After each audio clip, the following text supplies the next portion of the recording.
Yurtimizning barcha manzillarida bo'lgani kabi shahrimizning Zilol mahallasida ham Navro'zni ulug'lash insonni ulug'lashdir shiori ostida Navro'z bayrami ko'tarinki ruhda keng nishonlandi. Ushbu qutlug' ayyom munosabati bilan tashkil etilgan tadbirda mahalla ahli, nuroniy otaxon va onaxonlar, yoshlar hamda bolajonlar bir joyga jam bo'lib katta shodiyona muhitini yaratdilar. Bayramona bezatilgan sahnalar barcha ishtirokchilarga o'zgacha zavq ulashdi. Tadbir davomida so'zga chiqqanlar Navro'zning qadimiy ildizlari, uning xalqimiz hayotidagi o'rni va beqiyos ahamiyat haqida atroflicha fikr yuritdilar. Ayniqsa ushbu bayramning tinchlik, mehr-oqibat, yangilanish va ezgulik ramzi ekanligi alohida ta'kidlandi. Nuroniylar tomonidan bildirilgan samimiy tilaklar va pand nasihatlar yig'ilganlar qalbida iliq taassurotlar qoldirdi. Bayram dasturi o'quvchi yoshlar tomonidan ijro etilgan rang-barang chiqishlar bilan yanada fayzli bo'ldi. Ular tomonidan namoyish etilgan milliy raqslar, kuy-qo'shiqlar va sahna ko'rinishlari barchaga manzur bo'lib, tomoshabinlarda unutilmas taassurot qoldirdi. Har bir chiqish xalqimizning boy madaniy merosi va an'analarini o'zida aks ettirdi.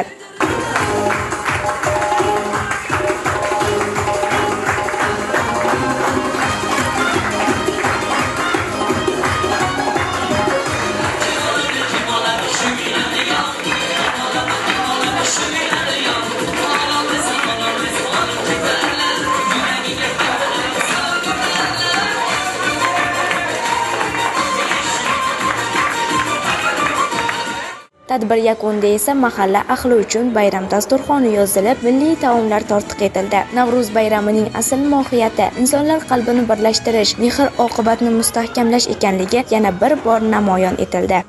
Yurtimizda Navro'z shukuhi juda ham ajoyib kezib yurmoqda. Bugun erta tongdan biz Zilol mahallamiz hududida ham Navro'z shodiyonlari boshlanib ketdi. Hamma aholimiz, fuqarolarimiz kayfiyatlari yaxshi.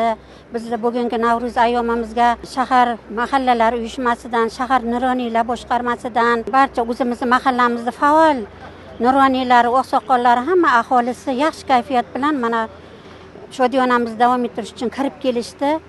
Bayram yaxshi o'tyapti.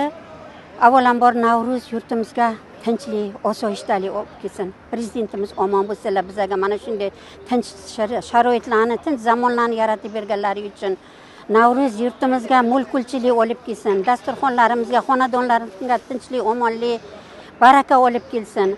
Mahallalar tinch bo'lsin, ajrimlar kam bo'lsin, bolalar yetim qolmasin. Bizning faqat shiorimiz mana shu. Yana bir bor Navro'z ayyomi hammaga muborak bo'lsin. Bir so'z bilan aytganda, Zilol mahallasida o'tkazilgan Navro'z bayrami ko'tarinki kayfiyatda, milliy qadriyatlarimizga sadoqat ruhida o'tdi va barcha ishtirokchilarga unutilmas lahzalarni tuhfa etdi deyishimiz mumkin.